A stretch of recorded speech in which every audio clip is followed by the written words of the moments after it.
आपको अगवा करने की कोशिश या कोई आपने देखा था कि कोई लोग आपको चेस कर रहे हैं? मेरी नज़र में वो किडनैपिंग थी।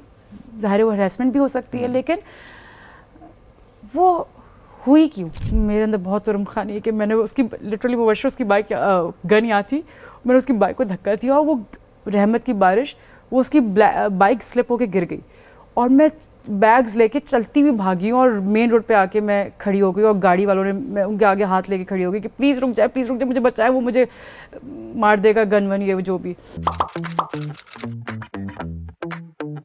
अभी जो लास्ट एपिसोड हुआ था अभी रिसेंट अगस्त में 13 अगस्त को, तो वो आपका क्या वो अगवा बट ये कि मैं सिर्फ अभी जो बात करना चाहती हूँ ना आज की, मैं एपिसोड से पहले वाली स्ट्रगल नहीं, मैं स्ट्रगल के बाद वाला टाइम बताना चाहती हूँ सबको कि वो जो भी हुआ उस पर काम हुआ बिल्कुल पूरे कराची ने, पूरे कराची पुलिस ने, लाइक सेलिब्रिटीज़ ने, सब ने यूनिटी दिखाई, बहुत ख्याल रखा मेरा, सब ने बहुत ख्याल रखा एक्चुअली मेरा। जिनको ये इस बारे में नहीं पता, आपको अगवा करने की कोशिश या कोई आपने देखा था कि कोई लोग आपको चेस कर रहे हैं? अब उसको हरासमेंट कहा जाए, किडनैपिंग कहा जाए, जो भी कहे, जो भी हमारे बड़े लोग और जो समझते हैं ज़्यादा इन चीज़ों को गहराई से, वो जो भी समझते हैं उनको बेहतर पता होगा कि क्या है ये, लेकिन मेरी नज़र में वो किडनैपिंग थी।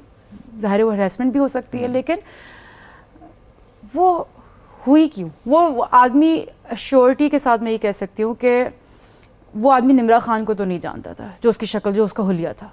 वो एक आम लड़की उसका टारगेट थी जो वहाँ पर खड़ी हुई उसको मिल रही थी।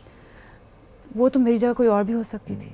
और ऐसे कितने इंसिडेंट्स कहाँ हो रहे होंगे जो अगर आवाज़ ना खड़ी कर पाती, मैंने उसकी बाइक को धक्का दिया उसकी गन के बाद, क्या वो लड़की कर पाती? मेरे अंदर बहुत तुरम खानी है कि मैंने उसकी लिटरली वो वर्ष उसकी बाइक गन यहाँ थी, मैंने उसकी बाइक को धक्का दिया और वो रहमत की बारिश, वो उसकी बाइक स्लिप होके गिर गई और मैं बैग्स लेके चलती हुई भागी हूँ और मेन रोड पे आके मैं खड़ी हो गई और गाड़ी वालों ने मैं उनके आगे हाथ लेके खड़ी हो गई कि प्लीज़ रुक जाए, मुझे बचाए, वो मुझे मार देगा, गन वन ये जो भी।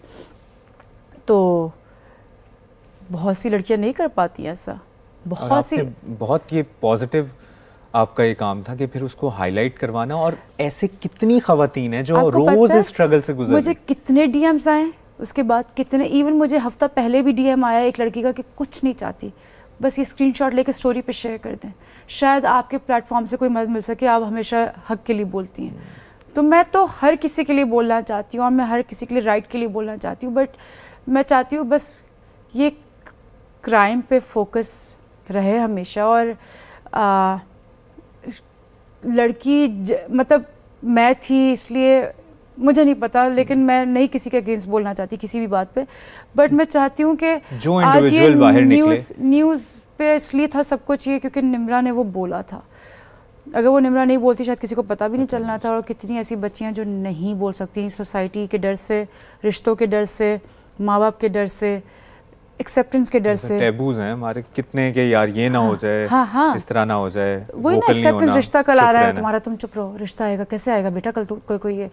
बहुत दबाव है बेटियों पे, बहुत दबाव है। वो इसलिए नहीं आवाज़ खड़ी कर सकती, शोहरों के दबाव है कि हमारे हस्बैंड पब्लिक फिगर हैं इसलिए हम नहीं आवाज़। कितनी लड़कियों ने मुझे ये बोला है डीएम करके, हमारे हस्बैंड पब्लिक फिगर हैं इसलिए हम नहीं कर सकते, मेरा ये हुआ है, मेरे साथ वो हुआ। मैं बोलती हूँ मुझे खौफ कि उसको जलाया जाता था, उस लड़की को अलग अलग जगहों से बर्न किया जाता था, और वो इसलिए नहीं आज आवाज़ खड़ी कर सकती क्योंकि उसके हस्बैंड ने मना किया है, वो पब्लिक फिगर है, इसलिए वो अपनी तकलीफ़ बोल ही नहीं सकती इसलिए।